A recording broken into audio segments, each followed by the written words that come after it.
Hello, guys, and welcome back to the FPL Duo. We're back for the knee-jerk stream.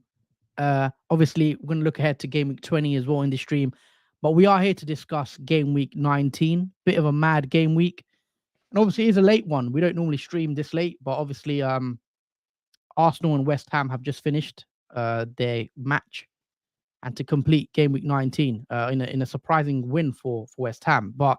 We are going to break it down with me and Jordan are here, late night to give you guys the juice and what happened with our team.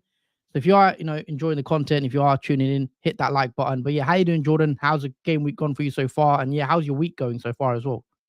Yeah, the week's been lovely so far, and this game week has actually shocked me in some ways, other than others. Obviously, I didn't expect a green arrow for starters, and a few shocking results from the big teams this week. Massive losses, not ones that I expected either. Yeah, I completely agree with you. There's been mad scorelines, mad players hauling as well. I'm sure we're going to get into them. Obviously, a couple of in your team as well. But yeah, let's kick it off with the goalkeepers. I've got Dubravka in goal, and again, no surprise, Dubravka does concede yet again. 3 goals actually. Which was a surprise. Obviously, we've always said Newcastle at home are a lot better than they are away. However, that did not happen this time around. Newcastle absolutely battered 3-1 from the guy you see on the thumbnail. Chris Wood comes against his former team and scores a hat-trick, which I didn't definitely see that coming. So congratulations to anyone that's got Chris Wood for that hat-trick he got against Newcastle. And yeah, at this point, double Newcastle defense does not look like a good idea. And obviously, I've got Dubravka and Trippier. And yeah, conceding 3 goals to Forest doesn't look great. And their fixtures coming up, they've got Liverpool, they've got Man City, they've got Aston Villa. So yeah, you probably don't want to be playing your Newcastle assets if you've got them. However, a bit of positive. Moving on to that defense, Pedro Porro somehow concedes 4 goals and yet comes away with bonus points. I think he got 2 bonus points. So can't really complain there with Pedro Porro getting 2 bonus points at the end. I don't know how he did that. He did pick up an assist, however, in the loss, 4-2. Again, another result that I didn't really see coming. Brighton, I didn't watch the game, but I heard Estupinian coming on half-time.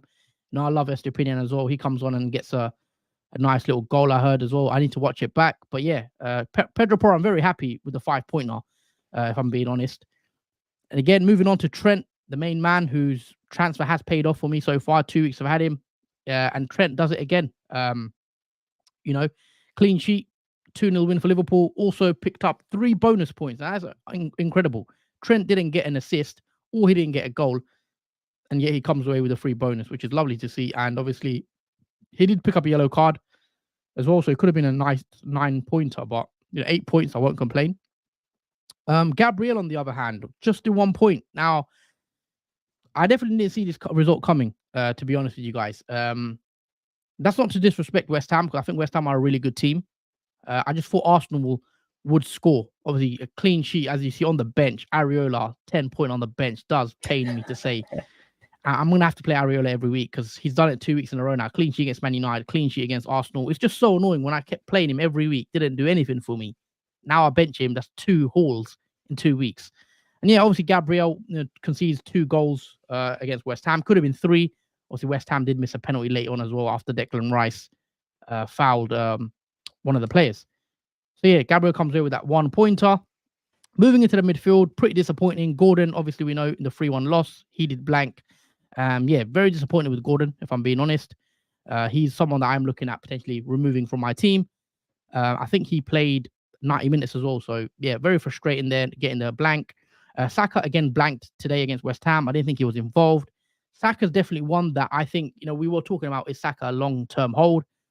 I'm not so sure. I do want to get your thoughts on Saka later on the stream, but I just think for the amount of money he is, I just honestly don't think he's worth it right now. But I do want to get your thoughts, not yet, in the second part of the video, and what you think of Saka.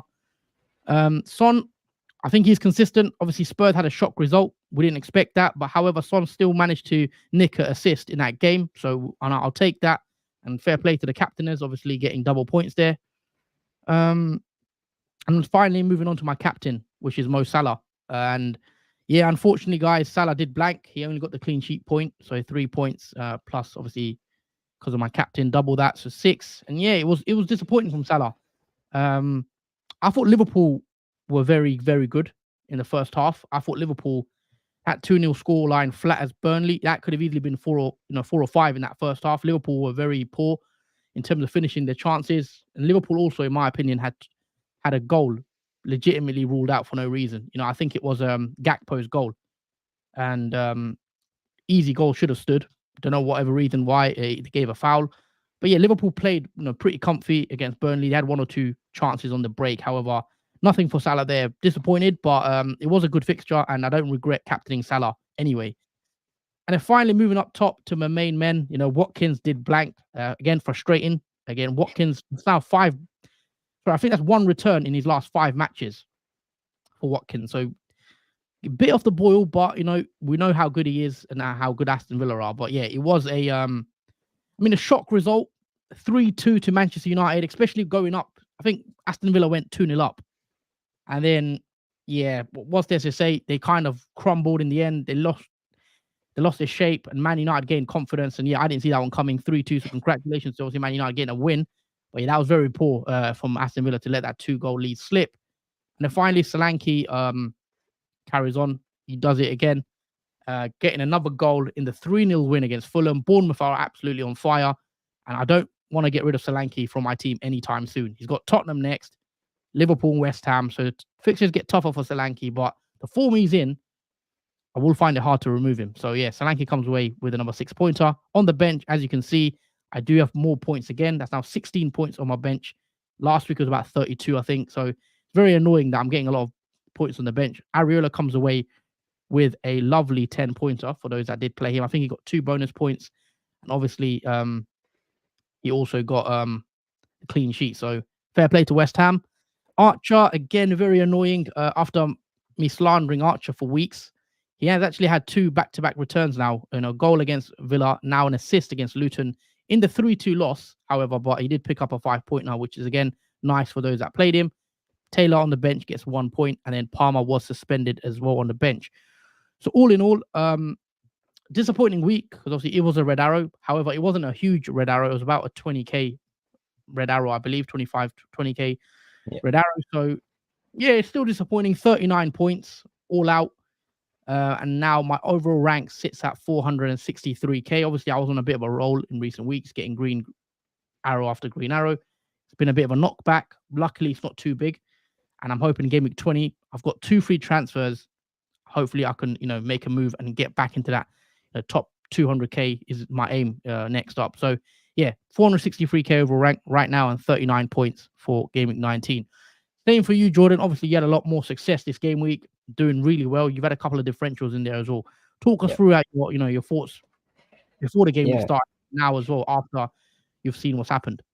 Yeah, literally, I wasn't expecting a green arrow from this week. I was honestly expecting a massive red, but the way this has turned out, it's somehow worked out. But yeah, we're here to break through it. So we start off with Leno in goal, which I'd say is probably one of the most disappointing things to happen. Was Bournemouth just thrash Fulham 3-0.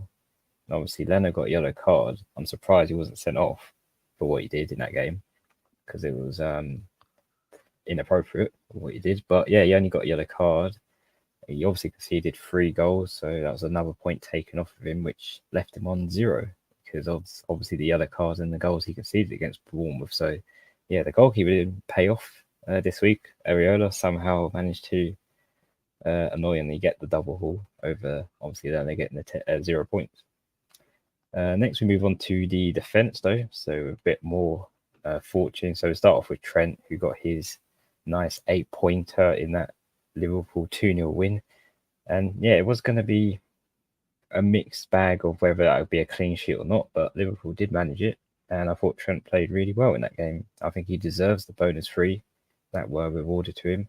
Even though he did get the yellow card, I still think, yeah, the bonus 3 still stood on him, so he played exceptionally well, and Liverpool in general played overall really good compared to the last game. So yeah, I'm happy with the 8 points Trent got me in, and he was my transfer in, so it did pay off, that 1 free transfer, which I took Taylor out for. Moving on to the next defender, that is Pedro Porro. obviously, what a mad game. And yeah, I think Brighton look completely different when Estupinian, especially when he comes on the pitch, because he was one of the goal scorers in that 4-2 win over Tottenham. And I'm just going to say this early. I'm going to bring Estupinian in over that performance he showed today. That was outstanding. Even when he came on for 45 minutes of that game. But yeah, Pedro Porro, on the other hand, got an assist. He did concede, obviously, a lot of goals, so it was -2 points taken off of that. But because of that assist, it did reward him with a nice balance of 5 points from that fixture. So moving on to Trippier, which is again, that was a very shocking result. I wasn't expecting a 3-1 loss to Newcastle at home. Yeah, I think Trippier is on the chopping blocks. I think, considering that's a home fixture, and usually Newcastle are very superior at home, and that was not superior whatsoever in that game. And yeah, I think Trippier is actually expecting a price drop tonight for the amount of transfers he's had prematurely already. But he did concede, what was it, 3 goals Newcastle conceded. That was a point taken off of him. So no clean sheet, no attack return for Trippier, and only 1 point. Finally, move on to Branthwaite, who was my defender who only got 0. So I was expecting Man City to obviously score, but I still played Branthwaite anyway. I think Everton actually did score the first goal in that game, and it was 1-0 to start off with. So it looked a bit promising at the start of the game, but it sort of fell out of control of Everton's hands, and Man City was scoring one after the other after that, and it did end 3-1 to Man City. Branthwaite did get a yellow card, and goals were conceded against him, so that left him on 0 points. Moving on to the midfield 3, so obviously Salah blanked. I was half expecting this, because it's a fixture which you expect a premium player like Salah to potentially blank in, and other goal scorers to score around him, and it ended up happening. He only got a clean sheet point from that game, and he only got 3 points. But even though Liverpool played really well, it could have been easily a Salah goal in that game. Moving on to Saka, who again I'm disappointed with, and I'm shocked at the result from Arsenal as well. That does throw the title race into a little roulette wheel again after that 2-0 loss to West Ham.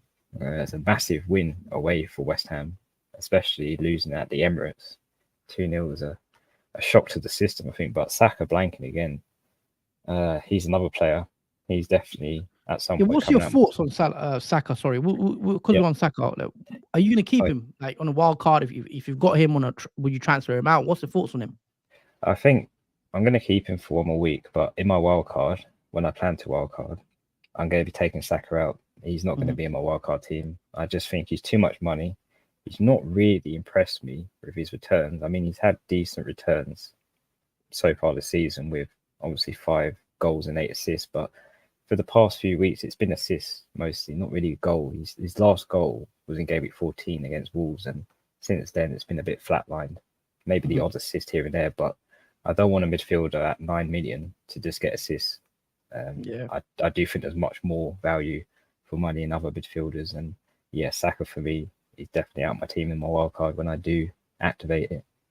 But yeah, he ends up on 2 points because obviously Arsenal didn't score in that fixture. Moving on to the last midfielder. Now, this is a fortunate but unfortunate thing to actually happen, but it was Hwang who got me the biggest haul in my team with 2 goals and the bonus 3 points as well. But unfortunately, like Decore, Hwang didn't come back on the pitch after the first half. He obviously got injured with a back injury. I don't know what it is with my team, but this is now the 4th game week where I've had an injured player in a row, and Hwang is the new addition. I don't know if my FPL curse has returned to me, where I'm just literally injuring a player each game week, but yeah, nothing really much I could do with that. And I don't expect Hwang to play next fixture, which obviously will be part of my transfer plans down the line. But yeah, he got a nice double haul anyway, so I'm thankful he got a nice return before he got injured. That's a big one.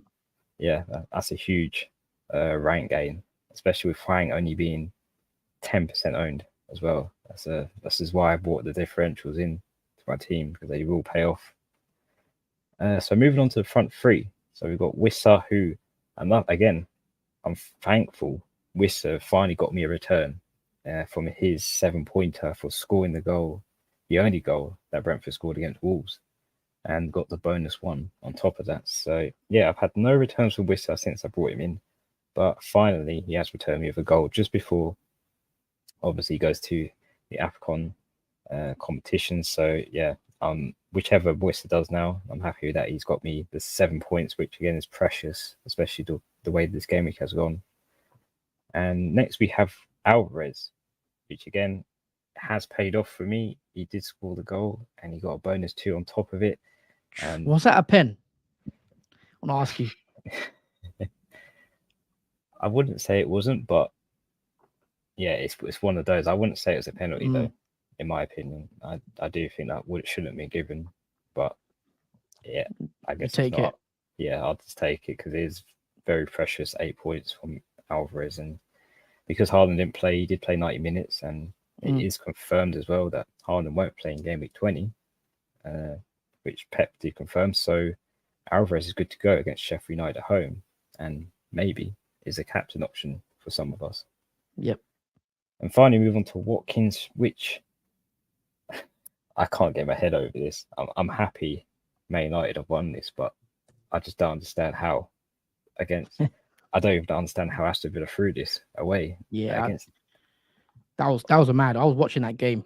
See Aston Villa, how the way they threw it away. I mean, we can go into it, but yeah, that was a bit of a surprise. To all the teams they could potentially do that to, Man United was definitely the last one I would expect them to throw that away to, but it did end up in 3-2 Man United when Aston Villa were leading 2-0. But annoyingly, Watkins was not a part of the 2 goals that Aston Villa did score, so a bit annoyed, obviously, by that. But I'm happy at the same time Man United managed to make a massive comeback, winning 3-2 in that game. But my captain did blank. Pretty much, there's not really much to talk about on the bench because all my, apart from my goalkeeper area, who got the massive haul, the rest of my team are out injured. So yeah, that leaves that bench talk short. But yeah, overall, this game week has been really well for me. 52 game week points and a massive green arrow. I believe I was on, I think, 450k, and now I've jumped up to 293. So yeah, a very nice green arrow for this week, which seemed like a really struggle for a lot of template players. I think the differentials really shined this game week, and yeah, I'm very surprised but very pleased of how game week 19 ended. Yeah, obviously, big green for you there, and that's game week 19 pretty much wrapped up. We've got to speak about game week 20. Again, that's fast approaching. It is, the deadline's in 2 days' time, so we've got to discuss. So let's pull up our bus teams for game week 20. Then we'll take some of your questions as well, and then we'll also, look ahead and talk about the questions and the burning questions that a lot of you have. There's still a lot to unpack with Haaland. What do you do if you held him? So I kind of we'll speak about Haaland, we'll speak about Son, Salah, everyone. We'll dissect all your questions as well. So get your questions in, guys. Let's start off with Haaland because it seems like this is a big one. So as you guys know, with Haaland, he was injured was it game week 17? Let's double check Haaland. And obviously the swing has been huge for those that held on to Haaland and those that sold him. So just looking here, Haaland was injured since game week 16. So he missed Luton, he missed Palace, and now he's missed Everton as well. So that's now 3 games in a row Haaland's missed out on, and potentially going to be 4th. After Pep did say it's unlikely Haaland will play until the new year, which is January. He said I hope he's fit for January. So obviously, being this game in 2 days' time on Saturday, he's definitely not going to be fit for that, in my opinion. So it's now 4 games Haaland's going to miss. And there's been a big swing because a lot of people sold Haaland and got Solanke. And we know what Solanke's done recently. He got a 17-pointer hat trick. He's also scored again. People moved the funds up to Trent, and Trent's obviously been doing well. So those that have held on to him all this time, obviously it's not paid off holding onto Haaland. And in regards to the next game week 20, he's going to miss that game. But he should be back for game week 21. If you're in the case, if you've already got Haaland right now, what do you do with him? Because you've missed out on all those points that you could have got from likes of Trent, likes of Solanke that you didn't move to. Do we still hold on to Haaland if we've got him? Because this is a tough one. Yeah, because if he is fit for that game, it is Newcastle away. So will people bring Haaland in for Newcastle away? And will you captain Haaland as well for that fixture? But I do think it's team dependent because of the wild card. Some of us are going to play the wild card, and it will depend if Haaland's in it or not. If we hear he's going to be fit, but again, it's the captaincy. Is it worth bringing Haaland back in for that fixture against Newcastle away if you're not going to captain him? Because when Haaland plays Newcastle in game week 21, Salah's not going to be there. Son isn't going to be there. So there are some big hitters that won't be there. So we have to decide who are we actually going to want to captain in game week 21. And with the way Newcastle are actually playing right now, Haaland actually could be a great captaincy option. Because obviously, game week 20 against Sheffield, that's on the 30th of December. There's no game until the 13th of January. So there's another 2-week break for Haaland. So I'm pretty certain Haaland will be back for Newcastle unless Pep's been lying to us. And obviously, it's a lot more serious than expected. But I think he should be fine for that game. But in my opinion, if I had Haaland still, I would potentially be tempted to hold on to him now. Because I think you might have missed it out. You might have missed a boat now, I think, with Haaland. Because if you take him out now, then you bring in whoever, Alvarez or whoever, you're going to re-switch that again in a week's time, in one game week's time. And I just think you've missed the boat with that. You should have done it 3-4 weeks ago. I know people might say it's hindsight now, but yeah, I do think if I had Haaland, I will just keep him now and hope he's back for game week 21. Because you'd want him back for game week 21, potentially as a captaincy option as well. Small Red Arrow says Tricky Trees, happy to get Porro points and Gusto off the bench. Yeah, Gusto's looking like a decent pick as well at his price. Chelsea. Ziegor with the wildcard team. Also, going on to that, are you still wildcarding game week 20, Jordan? Yeah, 100%. Definitely wildcarding. I think I've pretty much selected who I'm going to wildcard as well into my team after watching the last games of this week. Okay, hold that thought on the wild card. I will come to you soon, and I do want to get your thoughts on the wild card. Thoughts on Bowen and Trent in Jordan though for Trippier and Gordon? I think they're very good moves. I think in terms of long-term planning, I think Bowen is great to hold on. West Ham looking good, especially after beating Arsenal 2-0. I think Bowen is an excellent option, and Trent as well. He's shown again this game week he has potential to even get the bonus 3 points over Salah, who obviously did blank. So as two options, Trippier and Gordon, Newcastle after that home fixture haven't looked great. So I think it's a good switch to go for Bowen and Trent, who look the much better duo. I'm holding Haaland because I can't see how to effectively use the cash. Already using transfers to get Bowen and Trent in next week. Risky. Yeah, I think holding Haaland, if you've got him now, could be the way to go. Because I think you'd want him back for 21. I probably will want him back for 21. I'm glad actually Haaland's not playing in 20. So it's just less of a headache for me to bring him back in. Because I was worried that, I'm going to have to get Haaland in somehow. And now I don't need to worry about that for at least another week. But you will need a plan to get Haaland back in, guys, because we will eventually want him back when he's fit. But luckily, we're going to sell Salah and Son potentially. So we will have money to bring Haaland back in quite easily now. Hi, guys. Which defender will you recommend? Walker, Moreno, or Estupinian? Obviously, Estupinian coming off that lovely goal. You're set on Estupinian, aren't you? Oh, easily. Estupinian all the way. I mean, the fixtures are decent as well for Estupinian, I think, as well. Just taking a look at Estupinian's fixtures. West Ham next, so it's not a bad fixture. After that, Wolves, Luton, Palace, and Spurs. Then Sheffield as well. So Estupinian does look like a good play. He's 4.9 million now. So he had a price drop. Obviously, he's been injured for what seemed like weeks. I think he's been out for ages. His last game he played was against the 6-1 loss against Aston Villa in game week 7. So he hasn't actually played since game week 7. He's come on straight away, played 45 minutes against Spurs and got a goal. So yeah, I'm a big fan of Estupinian. Obviously, when I had him, returning points for me regularly. And I think we will be looking to bring him back in. Because Brighton just looks so much better. with him in the pitch. I think that was the massive loss to Brighton, even though it's not all down to Estepinian over that win for Brighton, because it was obviously a team effort, but it just makes a difference with him playing in the team. I think huge miss. Yeah, he's a very good left back and very attacking as well. 41 points for me this week. Solid, I guess. Have benched Areola twice this season, and in both those games, clean sheets. Classic FPL. Yeah, that's classic FPL. Same happened to me really. Whenever I've benched Areola, he's got the clean sheets, which is frustrating. I think that's one thing we can all relate to, because I think most of us, or majority of us, did bench Areola again for this week if we did have another playing goalkeeper. But I think for those who just have Areola are the only ones that paid off, I think, for that, in that sense. Yeah, sometimes I don't like having two playing goalkeepers for that reason, because then if you've just got one playing, then you'll stuff like that doesn't happen, sort of thing. So yeah. Calvin as well in the chat. Hope you're well. All right, lads. Captain Son today, 53 points, top 500k at the moment. Crazy results tonight. Nice to see Liverpool still on top. Yeah, hope you're doing well, Calvin. Obviously, 53 points, so big score. 500k as well, respectable at this point. And obviously Liverpool are currently top, which is again good to see as a Liverpool fan as well. So yeah, hope you're doing well, mate. We'll catch up soon. I mean, we will speak about Gameweek 20 captaincy in a sec. A comment from Fatality. Have you considered someone early shout yet, Jordan?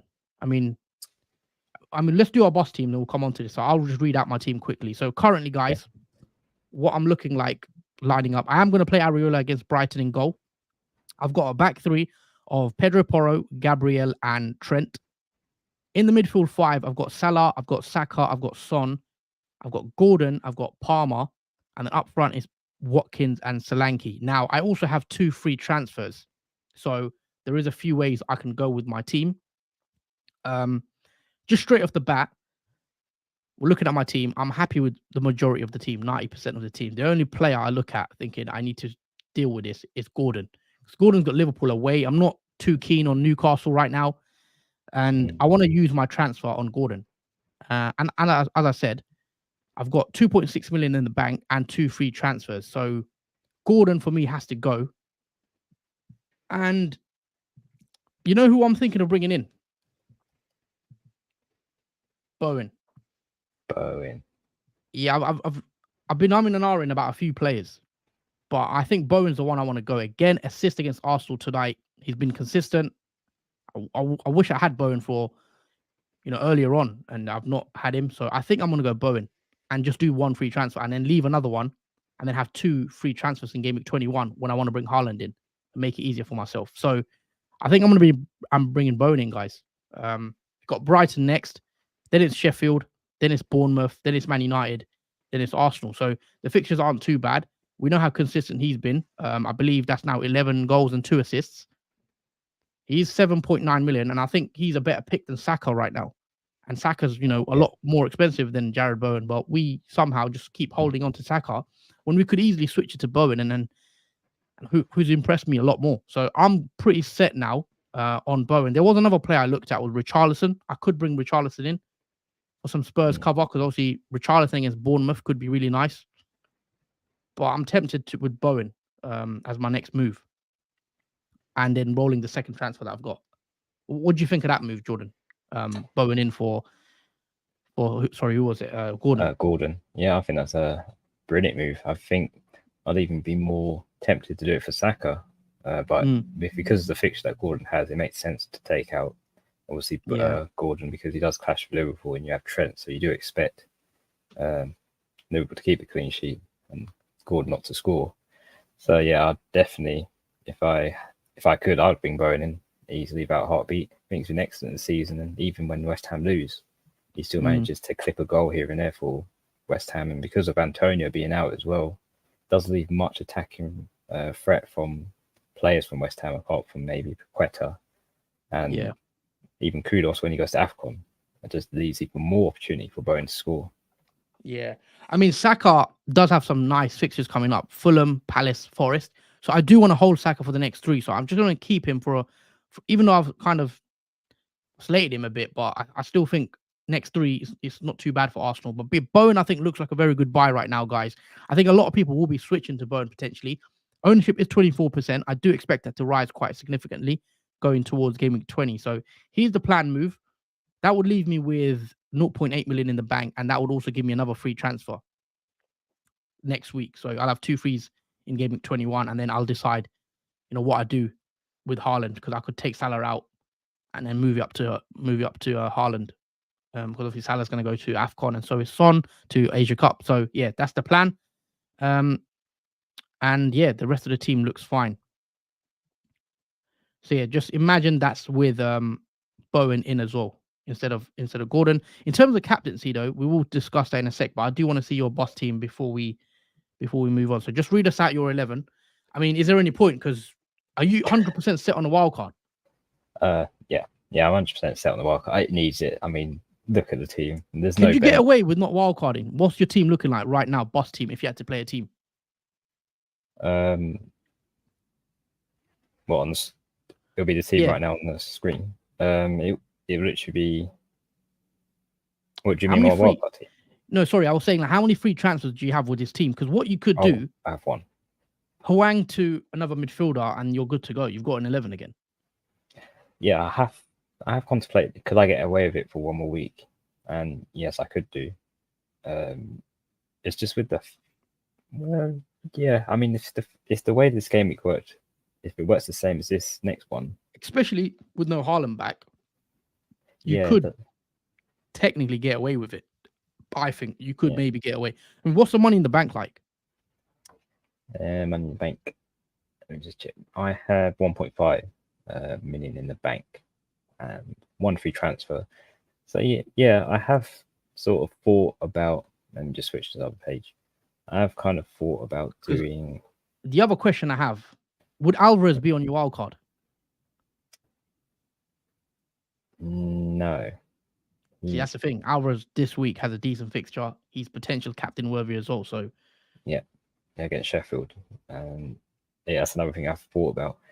I think I could hang on for one more game week before I wildcard, and I could take out Hwang. And I've thought about this. There's 2 players I could bring in. What does that leave in the bank? Sorry. That does leave 7.1 million in the bank. 7.1. So in terms of the player choice for Hwang, I have either decided to go with either Richarlison, which would leave me 0.3 in the bank, or I go a bit more differential and go for Gross, who has obviously. Oh, Pascal Gross, okay. Yeah, he does have an iffy fixture against West Ham away, but long term I would want Gross, and he's looking like he'll be in my wildcard team anyway. And that does leave me with 0.7 million in the bank, so it does leave me a little bit more money in the bank. It pretty much doesn't really matter much after this week, but I think as a differential, I like Tony Gross. Even though you blanked this week, I still think long term he's a nice pick. And the way Brighton look now with SG Pinyan back in the team, it makes me even more confident of bringing Gross in into my wildcard. But I like to bring him in for Game Week 20 to see what he can do. Yeah, you could do it because Haaland's not back still. You could just do that 1 free transfer and then wildcard when Haaland's back and have Haaland in your wildcard draft. Because if you wildcard now and you have Haaland, you're benching Haaland, a 13 million striker, because he's not going to play in Game Week 20. Yeah, that has changed the plans of it when Pep confirmed that he was going to play in Game Week 20 as well. But it does leave me with an option to captain Alvarez. So that still kind of works. You have Sheffield United at home, because I do expect again to Alvarez to score. Who would you captain if you wildcarded as well? If you was on a wildcard, I mean, show us your wildcard draft. If you was to wildcard right now, Game Week 20, okay, what's the plan? Well, in terms of defenders, let me just take out the ones I wouldn't want. So Trent and Porro would be in my wildcard plans in terms of defense. I'd also bring in, as you guys probably expected, Estepinian as well. For probably the reserve defenders, I'd bring in Senesi for Bournemouth. Yep. And let's see, another cheat. I saw Trippier there. Trippier, any wildcard shout for him? No, not for me. Not for me. I'm slightly put off by it. Let's just say I put maybe Sufal in. Okay, interesting. That's it. In terms of midfield, I'll take Saka out. Matoma, obviously, Decore. Would Salah be in your wildcard draft when he's got Newcastle with the form Newcastle are in? Even though you'll have to take him out after 1 week. He could be. He could be. I'm going to put him in for now. See, that's the thing. Another thing, if you wildcarded, you potentially wouldn't have Salah. If you go with your team, you have Salah, you have Alvarez. These guys you're going to get rid of potentially. Yeah, that's true, because I could, even after the wild card, I can use my transfer to take out Salah when he's off the AFCON as well. Yeah. So that can still work as well. Again, in terms of midfield though, Bowen is definitely in there on wild card. The next player, I'm just trying to think now who I did pick because my brain has gone completely blank. Next player I would bring in would be just a rough idea. If you was to wildcard, I think I'm going to throw some names at you. I think you speaking about Bowen, Richarlison, Nkunku. I think you were chatting about Nkunku. Palmer. Would you still have Palmer in a wild card? Do you think it's still worth it? Yeah, that was actually the last midfielder. Yeah, Palmer was the last guy that I wanted in my midfield. So that would be my midfield. Up front, obviously Wissa is out.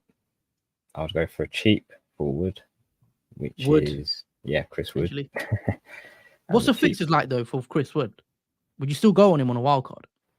I think even though the fixture's not great, Awani's still out until February, so that just gives Chris Wood any opportunity to score, really, for obviously Nottingham Forest. And the fact he scored a hat-trick against Newcastle, that does shock me a bit. But with the new manager, who knows what Chris Wood could do? Because it has changed, I think, with that new manager. Obviously coming into Nottingham Forest, it could be a game changer for Nottingham Forest. So, yeah, I think he's obviously a bench player, but I would like to play him in between fixtures. Yeah. Okay. In terms of difficulty. Watkins, is he going to be on a wild card? Would you wild card with him? Watkins, no, he's not going to be on a wild card. The other forward I was thinking of obviously adding in was going to be Nkunku. That's an interesting one, Nkunku. Obviously, he's been out injured for a while. He did come back from injury, scored on his first game back. What's the fixtures like for Chelsea? We know they're quite nice. And you're not worried about minutes. Obviously, he played 70 minutes against was it against Palace, wasn't it? Yeah, I think he's just going to be eased into obviously the fixtures. I do expect at some point he'll play 90 minutes. But I think I'd like to jump on him early because he did come on when he returned for his first game for 40. He came on like 8th. Yeah, let's check if we could check on the history. I think he played 32 minutes and then 70 minutes. 32. So he's getting back into the rhythm of playing matches again. He's been out for a long time. Yeah, he seems more natural on the ball than Nicholas Jackson does. I think that's what I quite like about Nkunku. He seems to have that natural feel of Premier League other than Nicholas Jackson does at the moment, because there's a bit 50-50 on Nicholas Jackson still. So I think I'll take my chances on Nkunku and see what he can do. And you'll have Alvarez on your wild card. Would you have Alvarez if you was to wild card? I think so, yes, because fixtures for Man City again are not so bad. Also, the other thing I will say, let's say you have this team. Yeah. Let's say you set what's the money in the bank like? Money in the bank, 4.9 million. 4.9. Okay. Let's say in Gameweek 21, how'd you get to Haaland? Who'd you sell and how'd you get to Haaland? You have to take a hit, potentially, if you want Haaland. Yeah, I probably would have to take a hit to get Haaland back into my team. Who I take out, I'd probably take out maybe Obviously Salah, because he's going to go to the AFCON. Yeah, Salah probably have to go for my team, and probably you got to decide your forward line. Yeah, I'll probably take Alvarez out depending on how Nkunku gets on, and so bring Haaland in. That would leave me 11 million in the bank. Yeah. I mean, depending on actually this player, Bruno. Any chance of Bruno? I was thinking of De Bruyne. Because De Bruyne, I mean, if he's back. Yeah, if he's back, because it's lack of match fitness for him. So I do expect him to be back very soon. Just depends when, but he could be a player to replace him if at the time he's ready. that's a 50-50. But yeah, that spot does leave a lot of money open for anyone in that position. Okay, let's set it back to your bus team then. As of now, obviously you haven't hit the wildcard button. No. Just go back on the pitch when set Yeah. the players up. So that's what you look like currently. I mean, Trent, Porro, Trippier, Branthwaite, Salah, Saka, Wang, Wissa, Alvarez, Watkins. What's the situation with Wang? Can he play against Everton? Well, that's the thing. His back injury, I'm not sure how bad it is. Obviously, we have to find out on the press conference how serious it is, but not good if it's a back injury, if I'm honest. It's like having a hamstring. But I'm hoping it's not serious at all for Wang and he can play against Everton at home, because I probably would take Trippier out if Wang was fine. If I'm honest, because he clashes for Liverpool. So it's sort of like the same in your situation. If you're taking out Gordon, who obviously had Liverpool, I'll be taking out Trippier instead. Because I'm just looking at your team. You could, as I say, you could get away with it. But let's take a few more comments as well, actually. Fruit Plug, Small Red from 20 to 22k. Just did cash to Gusto. Neil's in the chat, 59 points. Big Green Arrow. Congrats, Neil. Nice. -4, Trippier, Gordon, and Callum Wilson all out. Trent, Foden, Alvarez in. Yeah, could pay off. I mean, Newcastle assets don't look too great right now. Bernardo, Foden. Yeah, I'm a fan of those. I'm a fan of Foden. Obviously, he scored a lovely goal against Everton. Looks like he's getting back into that rhythm, getting goals again for Man City. He could be a good little differential as well.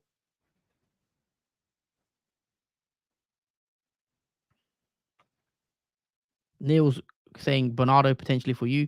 He's got a goal as well against Everton. Yeah, I'm not really thought about another Man City midfielder. They don't really return often. Yeah, you can't predict, I guess, but they do have the high upside, the Man City midfielders. So as we know, they can go and score a couple of goals a game. But yeah, what's the percentage though in terms of wild carding? Where you at? Are you 50-50 or 80-20? Where you at with it? Wild card? Well, I think it's more like probably 90, especially after that injury. I know Hwang's got Asia Cup anyway, so it don't really matter if he's injured or not. But even with the players that are going to AFCON like Salah and Wissa, who aren't injured, that still leaves another 2 players I won't have for when they go.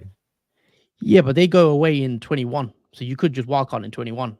And obviously, Gameweek 21's in January, mid-January, I think 13th of January. So you'll have 2 weeks to think about it as well, in the wildcard, rather than hitting it within 2 days. I mean, it's up to you, obviously. Yeah. Let us know, guys, what you think as well with Jordan's team. Would you wildcard if you had this team? But yeah, switching it back over to my team, obviously, for those that are just tuning in, please do hit the like button, guys. Really helps support the channel. So if you can, do hit the like, as again, we really appreciate your support and watching us at this time. We don't normally stream at this time as well. So do, subscribe as well if you can. Again, it helps out the channel a lot. But yeah, I'm pretty set on Gordon to Bowen. I was thinking to hold Gordon for a bit longer, maybe bench him, but I'm not keen on Trippier or Gordon. One thing I will say about Trippier though, in our case, obviously I've got him now. Yes, the next 3 are tough: Liverpool, City, Villa. But after that, Luton, Forest, Bournemouth. Do you see success here for Newcastle in game 23, 24, 25? Or do you think it's still going to be tough for them, the way they're playing, etc.? I think it does depend on what team comes up against Nottingham Forest, Bournemouth and Arsenal in terms of Newcastle, because as we know, they're laboured with injuries, literally. And I think that has affected their form as well through these game weeks. But it's against teams that have looked pretty good, especially this game week. Bournemouth have looked good, Nottingham Forest have looked good, and even Luton, they've looked pretty decent as well. And it's a 50-50. I think with Trippier, at least, he's definitely ruled out. Even he's just knocked off of confidence. He's not playing like he was prior to his blanks. I'm just not sure what's happened to him. And it's fair to say that obviously the injuries have hampered Newcastle, but home and away now they seem to be pretty poor. Yeah, I mean, I'm benching Trippier this week. I never thought I'd be benching him because obviously the price he's at, etc. But I'm not going to play him against Liverpool. I think I've got 3 better defenders in Porro, Gabriel, and Trent. So yeah, I think bench your Newcastle assets, guys, this week if you've got them. And longer term, I would be getting rid of, the likes of Gordon, Wilson, probably even Trippier. I think you could get rid of him, especially with the likes of Trent. Arsenal defense. I know the Arsenal conceded tonight and lost. However, Arsenal's next three look decent. Potential clean sheets against Fulham, Palace, and Forest. Porro, still returning every now and then. Estupinian's back on the radar. Kyle Walker's an option because obviously Man City we know are going to have a double game week soon, so a Man City defender definitely could become an option. So yeah, there is options there. Scouser, yo lads, I'm 170k overall rank. I got 2 free transfers for game week 20. Do you think I need to get Foden for Hwang? And at 21, get rid of Salah and Son. Yeah, you do want to get rid of Salah and Son for game week 21. Obviously, they're going to be going away with their national teams for the tournaments. And yeah, I do think Foden's a good option, especially against Sheffield. I think he's a nice little pick. But in terms of captaincy, Jordan, who are you going with captaincy? I mean, there was a bit of chat. I'm on Son right now, who's got Bournemouth at home. I'm not so sure I want to captain Son against Bournemouth. I think the way Bournemouth are playing right now, I've been impressed with Bournemouth. So I might have it on Salah.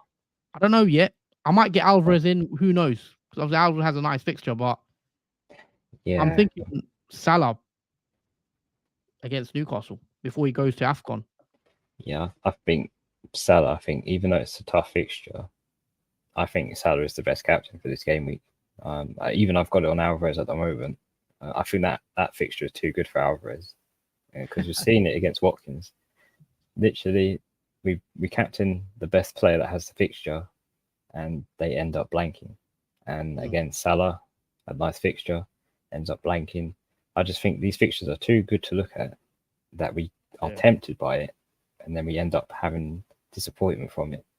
So I think if the best fixtures are not always the best captaincy picks. And I do think for Salah, for a hard fixture, the way Newcastle are in the Newcastle away from home have been very bad. Yeah, there's no more really you could say about the fixture, the form of Newcastle and the fixture they have against Liverpool, who are top of the table. They want to stay at the top. They got a lot to play for. And Newcastle, obviously, they have a lot to play for as well. But at the moment, with injuries and problems, I just think Liverpool, they'll be in all at Anfield, and I think Salah is going to be. So, are you leaning towards Salah over Alvarez then, or you think, Alvarez? I think Alvarez is still a good pick. Obviously, if he's going to play for sure, it looks like Haaland's not back yet. Sheffield at home seems like the easy fixture. Yeah, absolutely. I mean, it wouldn't be surprised if Alvarez does score. I just think in that fixture, anyone can score.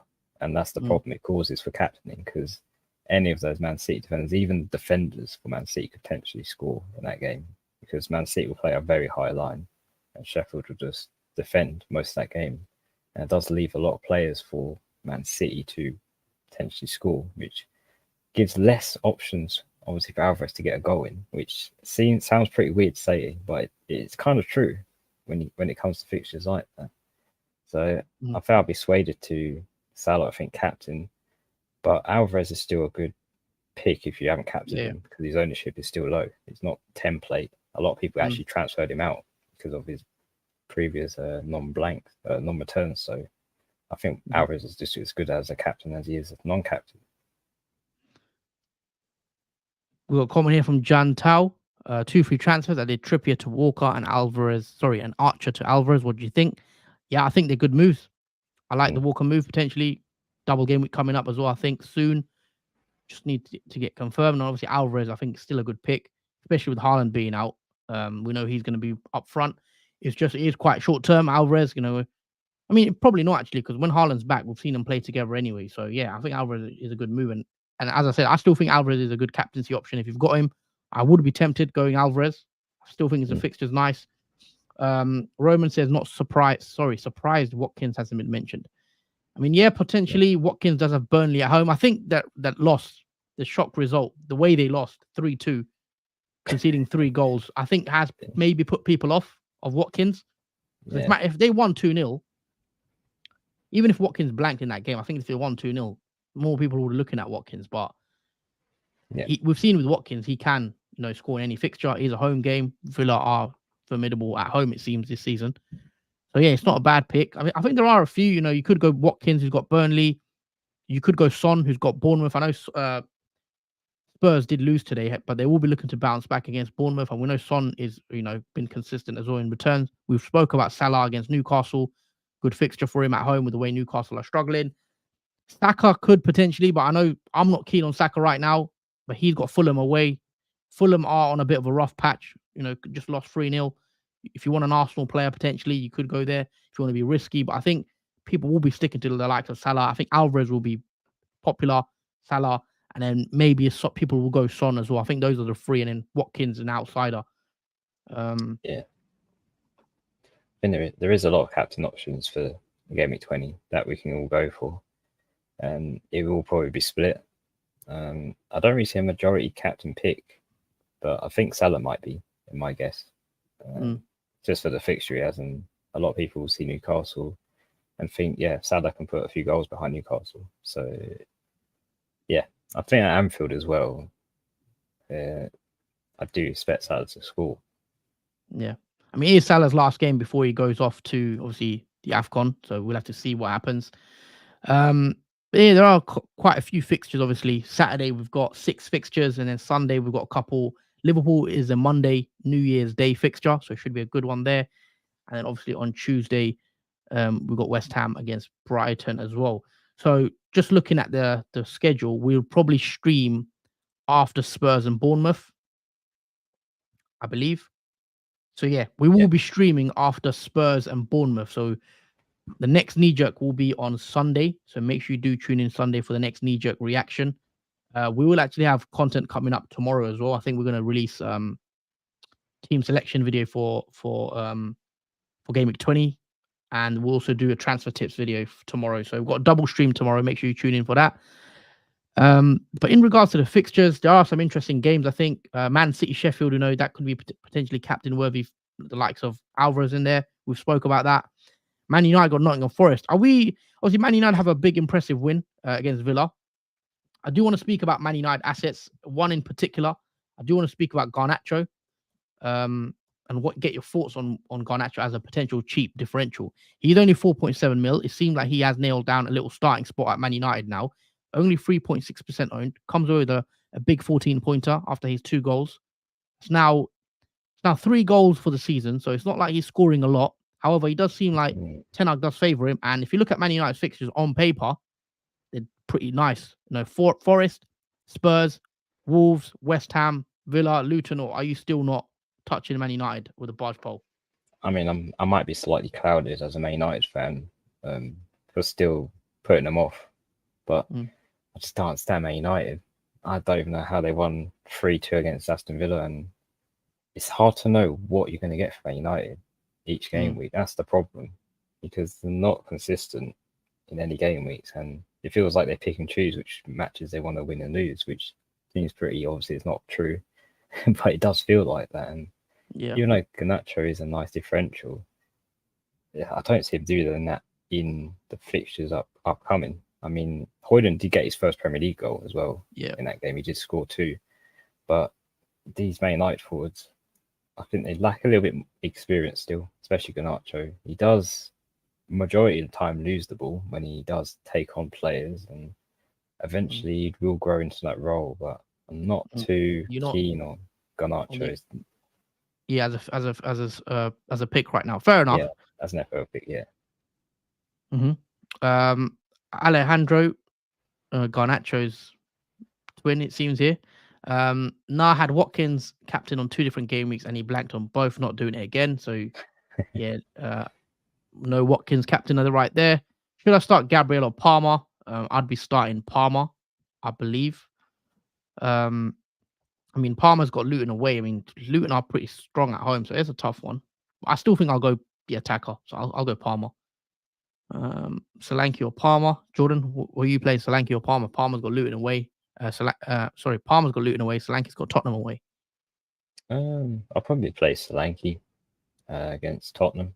It does show Spurs do concede still a few goals. So Solanke's form at the moment is pretty good, and Bournemouth are on a bit of a hot streak. So even though Palmer's on, well, they're both on penalties, so I still like Solanke. Oh, that's the other thing. I was so annoyed because Chelsea got a penalty in the last minute yesterday, and if Palmer was on the pitch, Palmer would have got that goal. I think Madueke took the penalty and then scored. So a bit frustrating. Obviously, Palmer would have taken a penalty yesterday if he was on. Is Estupinian a good shout? I mean, Estupinian. Jordan spoke about Estupinian. We've spoke about him being back is big for Brighton. Fixtures are decent as well. I think there are quite a few greens in there. You look, West Ham, Wolves, Luton, Palace, Spurs, Sheffield, Everton, Fulham, Forest. Gets a bit trickier after that, but if he's playing and he's getting up there, you know, we know he likes to attack. I do like him as a pick. I will consider him as well. Yeah, I think he's definitely a nice Trippier replacement. I think the way, obviously, how he's returned at the time of this season is perfect for the fixtures that Brighton have now. And the way Trippier is playing, out of form, and Estupinian coming back into form, only playing 45 minutes at cheaper price at 4.9 million. I think that's a steal. If Estupinian obviously is fine, doesn't have a relapse of his injury, I think he's good for the foreseeable long term. Yeah, I mean, I've not been massive on Brighton, but Brighton actually have a lot of injuries themselves. A lot of players for Brighton are out, so obviously that's affected their season as well. But yeah, there is game week 30 is game week 30. Game week 20 is on the horizon, and is obviously the 30th is a deadline. That's what I was supposed to say. But yeah, these deadlines are coming thick and fast. It feels like it's like one every 2 days. I'm just checking when the next deadline is, what time. So it's a Saturday 11 o'clock deadline, so it's an early morning one. So make sure you guys do tune in on Saturday morning, guys, for the deadline stream. It should be a great one as well. But any other questions? I mean, Neil's got a question here. Chelsea and Nkunku back. How will Poch fit Palmer in the team with Sterling and Mudryk? I mean, one thing I will say to that, I think Palmer has to play no matter what. I just think he's Chelsea's best player. From what I see when I watch Chelsea play, he seems like the one that's going to actually do something. He seems, for how young he is, he seems the most composed out of any Chelsea player for me. Palmer seems like one of those players that he slows things down, and he's just a very good player. He's a smart player. And if Chelsea and Poch had anything about them, in my opinion, obviously I'm just an outsider watching Chelsea. I think Palmer looks like their best player every time. And they will have to fit him in. I think Sterling's the one maybe could switch out for Mudryk. But for me, Palmer has to play. But we'll see what Poch does do with regards to Palmer. Yeah, Palmer's very important. Since he came to Chelsea, when Chelsea were in a pretty bad state, Palmer literally turned that around. Just his influence in the games have literally turned Chelsea into a more solidified team. I think before Palmer came to Chelsea, it looked pretty dire on what we were expecting because of Mudryk, Enzo Fernandez.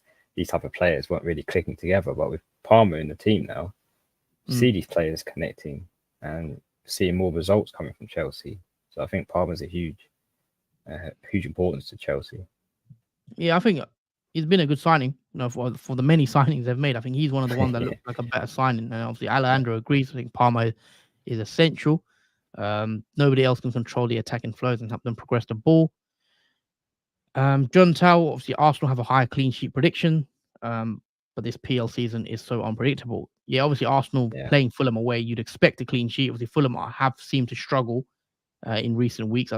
Just looking at Fulham's last few results. Just seeing what Fulham have lost their last 3 in a row, and that was all without a single clean sheet losses. So 3-0 to Bournemouth, 2-0 to Burnley, 3-0 to Newcastle. Doesn't look great. They are struggling for a bit of goals. I think Willian, obviously injured, doesn't help them. However, they did win the 2 before that, 5-0, and they won 2 games back to back 5-0, and then 3 losses in a row. So strange team. Obviously, they lost narrowly to Liverpool 4-3 as well. So you never know what you're going to get with Fulham, it seems as well. But next up, Arsenal at home. They'd want to bounce back. Obviously, can't make it 4 losses in a row, but should be interesting. You never know. Well, I think with a lot of teams as well this season, when we've seen them on a few losses or not great form, you'll suddenly see a fixture where they bounce back in huge, and that was West Ham's one. after their 3 losses. They're bouncing back, even though it's to Arsenal, which none of us really expected them to win. We at least have a clean sheet. Yeah, and we have seen that because Man United, they didn't score 4 goals in their. Sorry, they didn't didn't score in their score a last. single goal for the last 4 fixtures or something like that. Yeah, and they somehow score 3 against Aston Villa and have a massive comeback from 2-0 down. So it is a fixture, I think, where sometimes they'll just turn up after so many losses. Maybe it's a bit of a morale boost for the manager saying, come on now, pick yourselves up on 3 losses, but get this one to win. Yeah, so, but yeah, that was quite a lot to unpack. Obviously, it is a knee-jerk stream, so it's just how we thought we'd go live, give our early thoughts and reaction to what we've just seen this game week. It's been a good game week. Interesting game week, to say the least. We are probably going to wrap it up here, though. We do want to say thank you guys for watching. And also, if you haven't already, do smash the like button, guys, because it really helps support the channel. So if you are watching, hit that like button. Also, do smash the subscribe button, because there are a few of you that do watch that aren't subscribed. Now, hit that subscribe button. It's free. You don't have to pay for anything. So hit that subscribe button. It really helps support the channel as well. And I think we're going to wrap it up here, guys. This has been the knee-jerk stream for Game Week 20. Again, we're back tomorrow for a double stream. So we're going to stream at 7 p.m. UK time, then another one at 8 p.m. UK time, transfer tips, team selection, and then Saturday deadline stream. So, the grind doesn't stop. But yeah, anything else you want to add, Jordan, before we do head out? Yeah, just obviously thank you guys for watching. It is pretty late, especially if you're in obviously the UK time. It is pretty late stream, but yeah, we're here at any time, obviously, to provide you guys with the content. But thanks for watching throughout this one.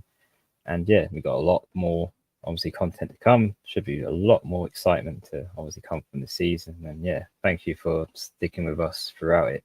But yeah, until obviously maybe next stream, take care, and we'll see you very soon.